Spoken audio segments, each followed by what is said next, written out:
Hello दोस्तों, आज हम बात करेंगे एक मज़ेदार बिंदु गिनती की। हम सभी गणित पढ़ते हैं, गिनती हम सभी को आती है, लेकिन गणित नहीं आती। तो क्या गिनती हमें सही ढंग से आती है? गिनती के सारे तथ्य हमें समझ में आते हैं? इस पर निर्भर करता है कि हमारी गणित कैसी है।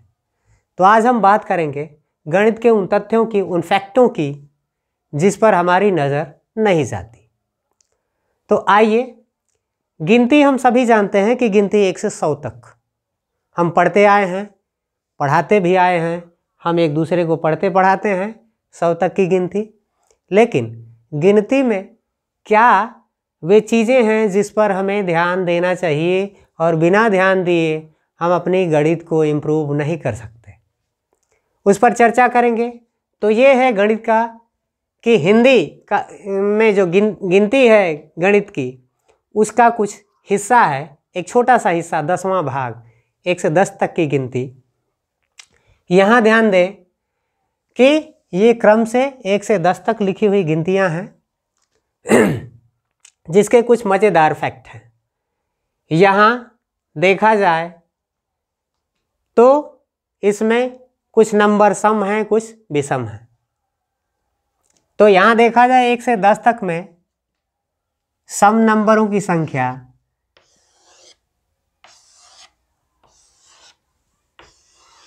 5 है, और जो अगर सम नंबरों की संख्या 5 है तो विषम नंबरों की संख्या भी 5 ही होगी। अब इसमें कुछ भाज्य होंगी, कुछ अभाज्य होंगी। सम से तात्पर्य है वे संख्याएं जो 2 से कट जाती हैं, और विषम से तात्पर्य है वे संख्याएं जो 2 से कटने का नाम नहीं लेती। ऐसी स्थिति में उन सबको हम विषम कहते हैं। अब भाज्य और अभाज्य की चर्चा करें तो अभाज्य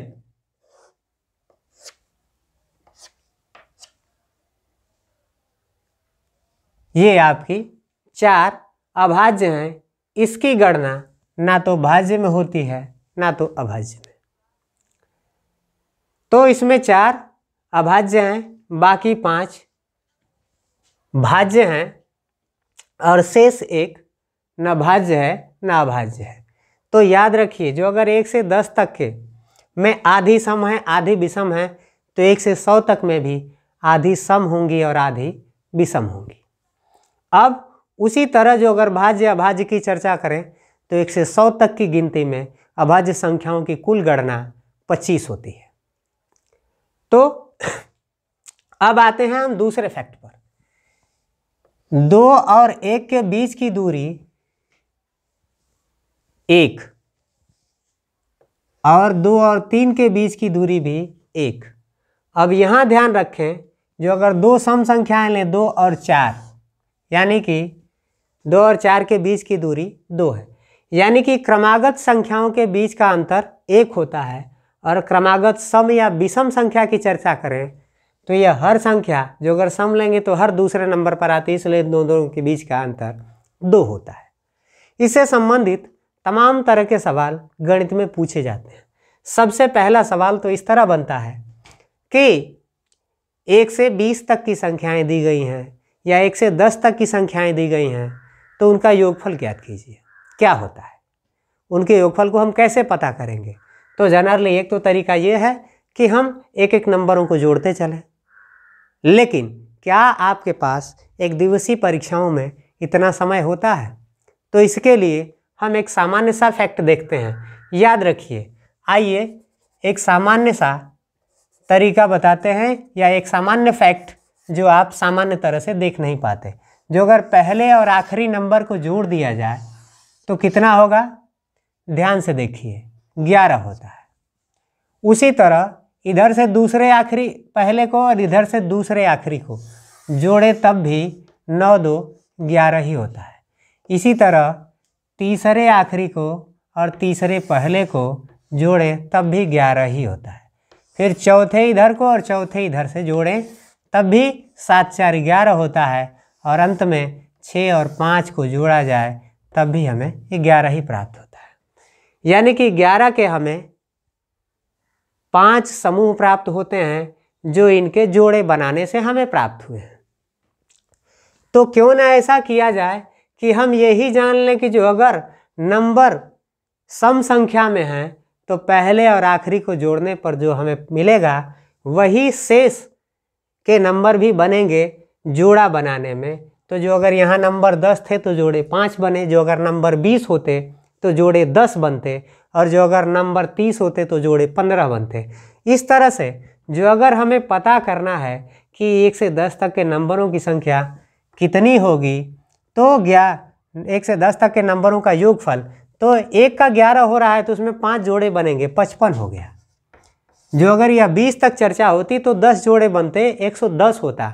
और यदि 30 तक की गणना करनी होती, नहीं, जो अगर 1 से 20 तक की चर्चा होती तो पहले और आखिरी का योगफल 21 होता, और वैसे ही 10 जोड़े बनते तो 21 दहा में 210 होता। और जो अगर 1 से 30 तक की गणना करनी होती तो पहले और आखिरी का योगफल 31 हो रहा है, यानी कि सभी जोड़ों का योगफल 131 होगा। जोड़े बनेंगे 30 का आधा 15, और ऐसी स्थिति में 31 डेढ़े होता है 46.5 यानी कि 465।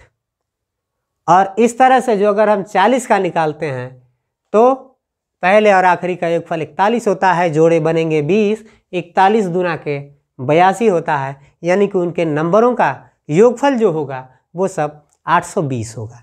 तो ये तो था इस संख्याओं के जोड़ से संबंधित। अब ध्यान रखिए, जो अगर इसमें कभी कभी यह पूछता है कि सम या विषम नंबरों का योगफल ज्ञात कीजिए, कह दिया कि इसमें 1 से 10 तक की संख्याओं में सम संख्याओं का योगफल ज्ञात कीजिए, तो आपको सम मिलते हैं 5, 2, 4, 6, 8, 10।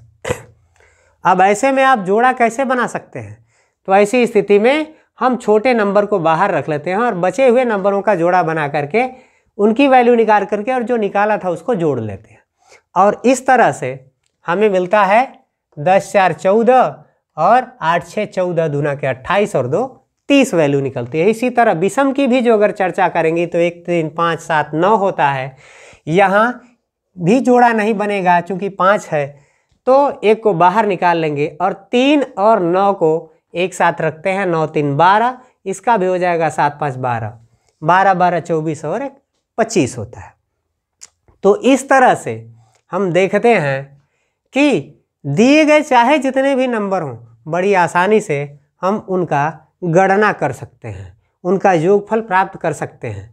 तो ये तो थे कुछ सामान्य फैक्ट जो योग से संबंधित थे। अब आइए कुछ और चर्चा करते हैं जो इसमें सवाल पूछे जाते हैं, सिर्फ गिनती पर आधारित सवाल होते हैं, जहां हमें कुछ चीज़ें ध्यान रखने की आवश्यकता होती है।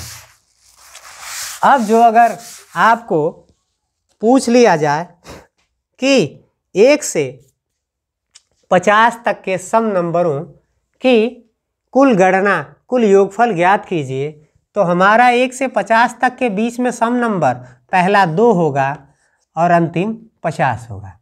तो ऐसी स्थिति में सम नंबरों की संख्या 50 के आधी हो गई यानी 25, तो हमें 1 इसमें से बाहर निकालना होगा, अगले 4 को लेते हैं और तब जोड़े बनेंगे 24 के, कितने 12 जोड़े बनेंगे, और जबकि इनका योगफल होगा 54। तो इन दोनों का गुणनफल और प्लस ये 2, 12 चौको 48 और 12 पचे 60, 4 64 और 2 ये हो गया 650। इस तरह से इन नंबरों का हम योगफल आसानी से पता कर सकते हैं, यदि सम में है तब भी और विषम में है तब भी। अब चलिए अगले फैक्ट पर।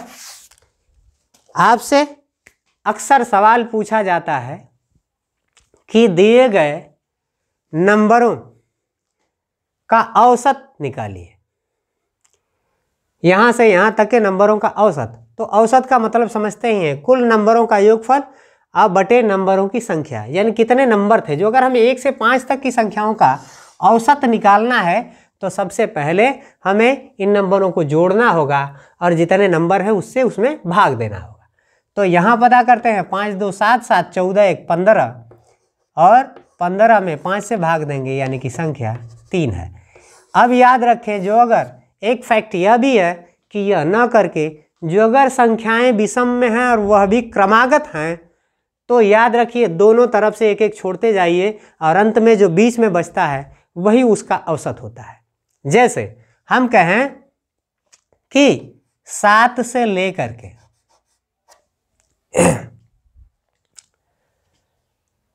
और 13 तक के नंबर हैं, 8, 9, 10, 11, 12, 13।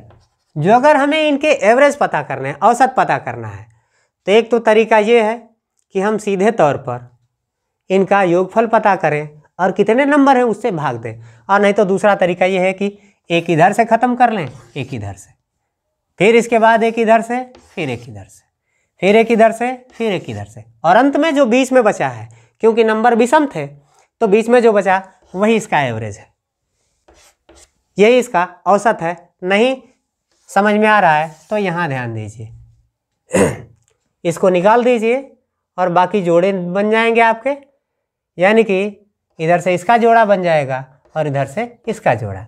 तो 13 7 20 और 8 12 20, 11 9 20, 20 3 60 और 10 70, नंबर थे 7, तो एवरेज हुआ 10। तो ये दोनों तरीके आप जोड़कर भी इसे निकाल सकते हैं, और नहीं तो एक एक नंबरों को दोनों तरफ से, जो अगर नंबरों की संख्या विषम है तो, और सम है तो भी, जो अगर क्रम से आए हुए नंबर हैं तो बड़ी आसानी से हम निकाल सकते हैं। अब यहाँ ध्यान रखिए, जो अगर यहाँ नंबर सम है तो इसको छोड़ दिया, इसको छोड़ दिया, इसको छोड़ दिया, इसको छोड़ दिया, इसको छोड़ दिया, इसको छोड़ दिया, और फिर अंत में इसको छोड़ दिया, इसको छोड़ दिया, बचते हैं 5 और 6, 2 नंबर बच गए। और 2 नंबर बच गए तो यानी कि इन दोनों के बीच में कोई चीज़ मौजूद होगी, वही इनका औसत है, यानी कि 5.5, यानी कि 5.5, यानी कि जो 5 और 6 के बीच में है तो वो 5.5 है। अब आपने पहले ही तय किया कि 1 से 11 तक के, 1 से 10 तक के नंबरों का योगफल 55 होता है, तो 55 में 10 से भाग देंगे तो कितना बचेगा, यानी कि 5.5। तो इस तरह से चाहे देखकर भी, जो अगर नंबर क्रम से हैं, बीच में कोई भी गड़बड़ी नहीं है, तो आप बिना किसी फार्मूले के यह सामान्य तरीका, जो देसी तरीका है, जो सामान्य स्तर पर जो कम पढ़े लिखे लोग पहले थे इस्तेमाल करते थे, वो खूब आराम से आप बिना किसी फार्मूले के निकाल सकते हैं, चाहे वो नंबर सम में हो चाहे विषम में हो। तो अब चलते हैं हम अगले फैक्ट की तरफ, जो इस गिनती से ही संबंधित है। इसमें एक तरह का और सवाल पूछा जाता है अक्सर कि यदि 2 क्रमागत सम संख्याओं या विषम संख्याओं का योगफल इतना है तो बीच वाली संख्या बताइए। अब ध्यान दीजिए, बीच वाली संख्या, अब यहाँ ध्यान रखें, ये 3 है, 2 क्रमागत सम संख्याएं, मान लेते हैं कि क्रम से आने वाली 6 और 8 है, इन 2 नंबरों को हमने ले लिया। तो यहाँ ध्यान देखिए, इन दोनों का योगफल कितना होगा, 8 6 14, और बीच में आने वाली संख्या से इसका क्या ताल्लुक है, यानी कि जो योगफल आ रहा है बीच वाली संख्या का दूना हो रहा है। यानी कि जो अगर इन नंबरों को पता करना है तो हमें तुरंत ही इसका आधा कर देना चाहिए, बीच वाले नंबर हमें पते चल जाते हैं। और जो अगर बीच वाला नंबर पता चल गया तो हमें किनारे पर मौजूद दोनों संख्याएं ही मूल संख्या प्राप्त होती हैं। जैसे कि किसी ने आपसे कह दिया कि 2 सम संख्याओं का योगफल 42 है, यदि 2 सम संख्याओं का योगफल 42 है तो वो 2 नंबर कौन कौन से हैं। तो ऐसी स्थिति में आपको सामान्य तौर पर इसका आधा कीजिए, क्या मिला, 21। 21 विषम है, इसके अगल बगल मौजूद ही एक पहले की होगी और एक दूसरी, यानी कि एक 20 होगी और एक 22, इन दोनों नंबरों को जोड़कर देखिए 42 होता है। तो इस तरह से, इस तरह के सवालों में हम थोड़ा सा गिनती के फैक्टों को ध्यान रखें तो बड़ी आसानी से इन नंबरों को से संबंधित सवालों को बिना किसी तामझाम के, बिना किसी तकलीफ के हम हल कर सकते हैं। तो ये था गणित गिनती की, इसमें छोटा सा एक वीडियो, जो बहुत एक छोटा हिस्सा है उसका, जितने के फैक्ट हो सकते हैं हमने इसको सिर्फ प्रयोग के तौर पर बनाया है। जैसी आपकी प्रतिक्रिया होगी उसके हिसाब से हम इस पर चर्चा करेंगे। तो वीडियो जो अगर अच्छी लगी हो तो लाइक करें, शेयर करें। धन्यवाद।